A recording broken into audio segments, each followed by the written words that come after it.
Mesdames et messieurs, bienvenue à ce journal télévisé en langue française de ce samedi 18 décembre 2021, dont voici les principaux titres. Devant les deux chambres réunies du Parlement, le Premier ministre burundais Alain Guillaume Bunyoni a indiqué c'était vendredi que l'organisation des États généraux de l'éducation figure parmi les activités du gouvernement 2021-2022. Le développement du secteur privé est en long processus. La BBN devrait faire des efforts pour faciliter les entrepreneurs burundais à s'épanouir au niveau international. Ce sont les propos du professeur Salomon Sabimana. Il a dit c'était vendredi lors d'un atelier de réflexion. Voilà pour l'essentiel. Tout de suite, les détails.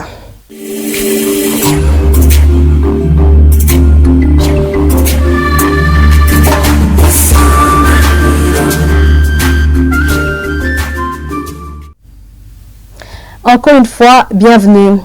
L'organisation des États généraux de l'éducation figure parmi les activités du gouvernement exercice 2021-2022. C'est la déclaration du Premier ministre burundais.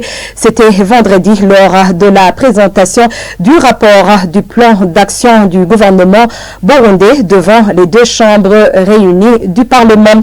Alain Guillaume Bunyoni, il a aussi indiqué que les travaux d'opération de l'Académie Rundi vont avoir lieu. Je vous prie de le suivre.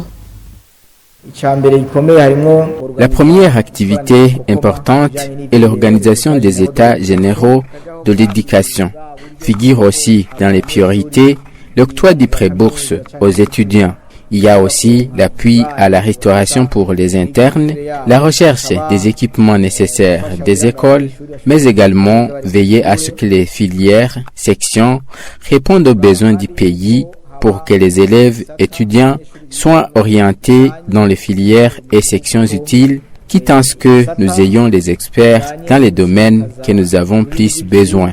L'autre activité qui retient notre attention est l'opérationnalisation de l'Académie Rundi pour que le Kirundi ait sa place, soit utilisé et interprété au niveau international et qu'il y ait en outre des travaux de recherche sur cette langue car nous savons que c'est une langue riche mais qui pourrait disparaître progressivement si nous ne restons pas vigilants.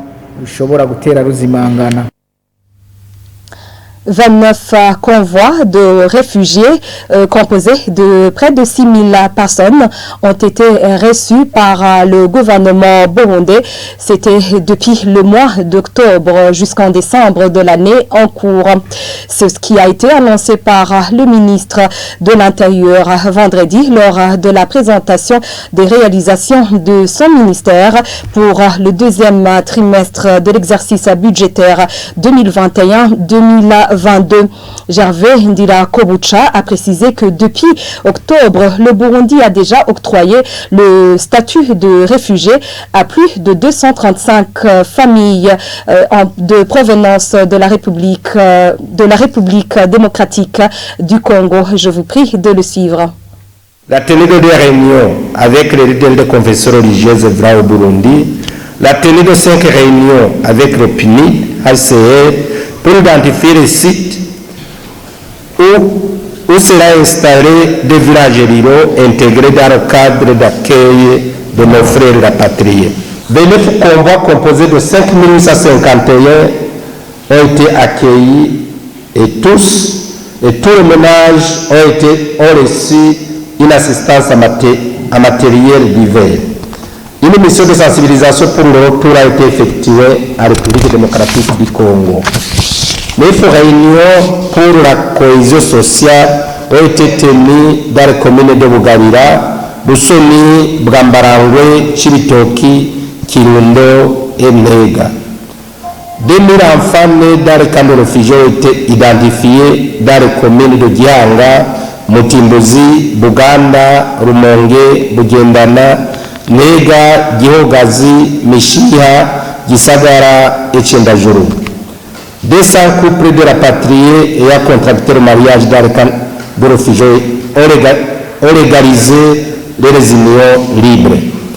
Depuis le 1er octobre 2021 jusqu'à nos jours, le Burundi a déjà octroyé le statut de réfugié à 235 familles composées de 5072 individus en provenance de la République démocratique du Congo. Le ministre Ndira Kobucha a aussi ajouté qu'un site de relocalisation des victimes des inondations a été identifié à Gakungwe, c'est en commune Kabedi de la province Bujumbura. Encore une fois, suivez le ministre de l'Intérieur, la Sécurité publique et du Développement. 5720 ménages de vulnérables dans le cadre des projets ministère Oxfam dans les provinces de Bubanza, Changuzo, Gitega, Karusi, Kayanza, Kirundo, Makamba, Muyinga, Ngozi, Rutana et Ruyigi ont été assistés à réseau de 260 000 francs burundais par famille. Une réunion du groupe de travail sur la réduction des risques et catastrophes pour l'adaptation au changement climatique a été tenue à Bujumbura. Un site de localisation des victimes d'inondations a été identifié à Gakungwe en commune Kabezi. Un atelier d'identification de l'AREA, glissement de terrain au Burundi, a été organisé. Le plan d'action 2022-2025 pour la mise en œuvre de la stratégie nationale de réduction des risques et catastrophes 2018-2025 a été élaboré. Ce journal continue sur la RTI et je vous le disais tout à l'heure en titre, le développement du secteur privé est en long processus. C'est du moins les propos du professeur Salomon Sabimana. Il l'a dit lors d'un atelier de réflexion organisé par Parsem. Et selon le professeur Salomon Sabimana, les activités d'exportation doivent être développées et il appelle aux responsables de la BBN à fournir des efforts pour permettre aux entrepreneurs burundais de s'épanouir au niveau international. Je vous invite à le suivre. Il faut promouvoir des activités qui sont orientées vers l'exploitation. Et pour ces activités qui sont orientées vers l'exploitation, il y a d'abord des activités qui concernent les produits d'exploitation traditionnels, notamment le café, le thé. Et il y a aussi des activités de promotion, des exploitations des produits non traditionnels. Et à ce niveau, il y a un certain nombre d'inventaires, notamment les fruits et légumes, mais surtout aussi les minerais. Alors, comment changer la tendance? Ce n'est pas quelque chose qui peut se faire sur le court terme. C'est d'abord une réflexion de long terme. Je dirais que dans un premier temps, il faut inventorier les politiques qui sont élaborées dans ce sens, notamment les politiques d'industrialisation, les politiques commerciales. Il faut aussi, je dirais, un investissement institutionnel.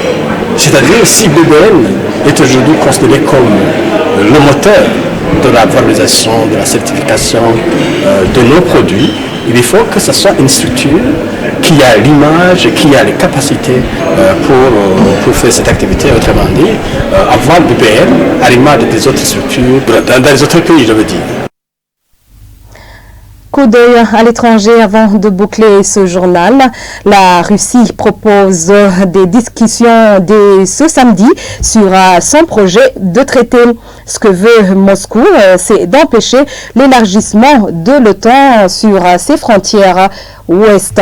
Les textes prévoient aussi d'interdire l'établissement des bases militaires américaines dans les pays de l'ex-espace soviétique. Suivez les images et commentaires de nos confrères d'Euronews. La Russie propose des discussions dès ce samedi, si possible à Genève, sur son projet de traité. Ce que veut Moscou, c'est empêcher l'élargissement de l'OTAN à ses frontières ouest. Le texte prévoit aussi d'interdire l'établissement de bases militaires américaines dans les pays de l'ex-espace soviétique. Les infrastructures de l'Alliance continuent de bouger, se plaint ici le vice-ministre russe des Affaires étrangères. Il faut les arrêter. Nous devons revenir aux positions que la Russie et l'OTAN avaient en 1997 lors de la signature de l'acte fondateur de nos relations.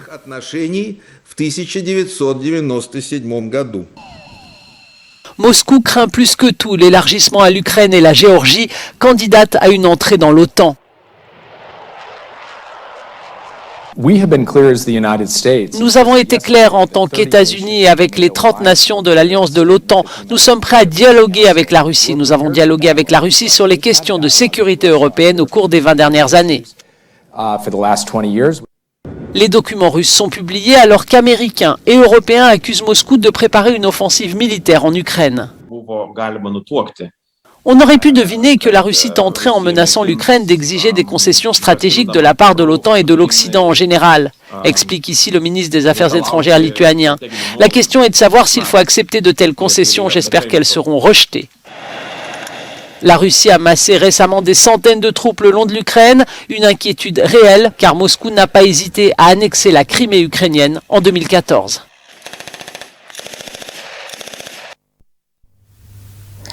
Ainsi s'achève ce journal. Merci à vous tous de l'avoir suivi. Merci à toute l'équipe de la rédaction et l'équipe technique qui m'a aidé à réaliser ce journal pour vous. Passez un très bon week-end à suivre la RTI et très bonne soirée à tous. Au revoir.